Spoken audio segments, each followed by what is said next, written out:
ஒரு காலத்தில் ரயில் நிலையம் இருந்தது, துறைமுகம் இருந்தது, அஞ்சலகம், பள்ளி, தேவாலயம், மக்கள் வாழ்ந்த வீதிகள் எல்லாம் இருந்தது. ஆனால் இன்று அந்த இடம் அமைதியான சிதிலமாக மட்டுமே தெரிகிறது. ஒரே இரவில் ஒரு நகரம் எப்படி அழிந்தது? அதுதான் தனுஷ்கோடியின் உண்மை கதை. தமிழ்நாட்டின் ராமேஸ்வரம் தீவின் தென்கிழக்கு பகுதியில் இருந்த தனுஷ்கோடி ஒரு காலத்தில் இந்தியா, இலங்கை இடையிலான முக்கிய கடல் தொடர்பு மையமாக இருந்தது. இது ஒரு சாதாரண மீனவ கிராமம் மட்டும் இல்லை. ரயில் நிலையம், துறைமுக இணைப்பு, வர்த்தக செயல்பாடுகள், பக்தர்களும் பயணிகளும் வந்து செல்லும் ஒரு முக்கிய நகரப் பகுதி. ராமநாதபுரம் மாவட்ட தளம். 1964 புயலுக்கு முன்பு இது செயல்பட்ட நகரப் பகுதியாக இருந்தது என்றும் புயலால் முழுவதுமாக அழிந்தது என்றும் குறிப்பிடுகிறது. ஆனால் 1964 டிசம்பர் மாதத்தில் இந்த நகரத்தின் விதியை மாற்றிய பேரழிவு வந்தது. 1964 ராமேஸ்வரம் புயல்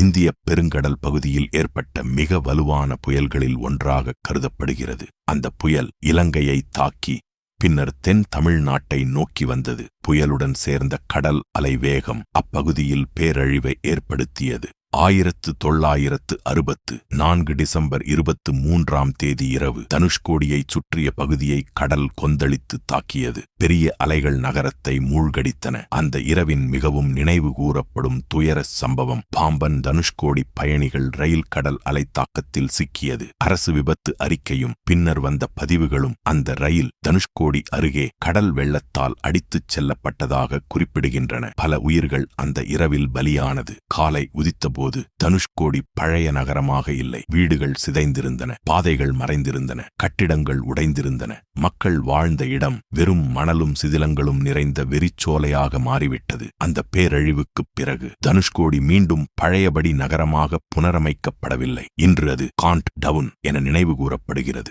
ராமநாதபுரம் மாவட்ட தளம் 1964 புயலால் முழுமையாக அழிந்த இடமாக தனுஷ்கோடியை சுருக்கமாக பதிவு செய்கிறது. ஆனால் தனுஷ்கோடி வெறும் அழிவின் கதை மட்டும் அல்ல. அது மனித வாழ்வின் பலவீனத்தையும் இயற்கையின் பேராற்றலையும் நினைவூட்டும் ஒரு பாடம். இன்று அங்கு செல்வோர் சிதிலமான தேவாலயம், பழைய ரயில் நிலைய நினைவுகள், மணலினுள் மறைந்த பாதைகள் இவற்றை பார்த்து இங்கே ஒரு காலத்தில் ஒரு நகரம் வாழ்ந்தது என்று உணர்கிறார்கள். அதனால் தனுஷ்கோடி என்பது ஒரு சுற்றுலா இடம் மட்டுமல்ல, ஒரே இரவில் அழிந்த ஒரு நகரத்தின் அமைதியான சாட்சி. இப்படி தமிழ்நாட்டின் மறைந்த வரலாறுகள், பேரழிவின் பின்னாலுள்ள உண்மை கதைகள், மறக்கப்பட்ட இடங்களின் ரகசியங்கள் பற்றி தொடர்ந்து தெரிந்து கொள்ள நம்ம யூக சாட்சி சேனலை சப்ஸ்கிரைப் பண்ணுங்க. இந்த வீடியோ பிடித்திருந்தால் லைக் பண்ணி உங்கள் நண்பர்களோடும் ஷேர் பண்ணுங்க.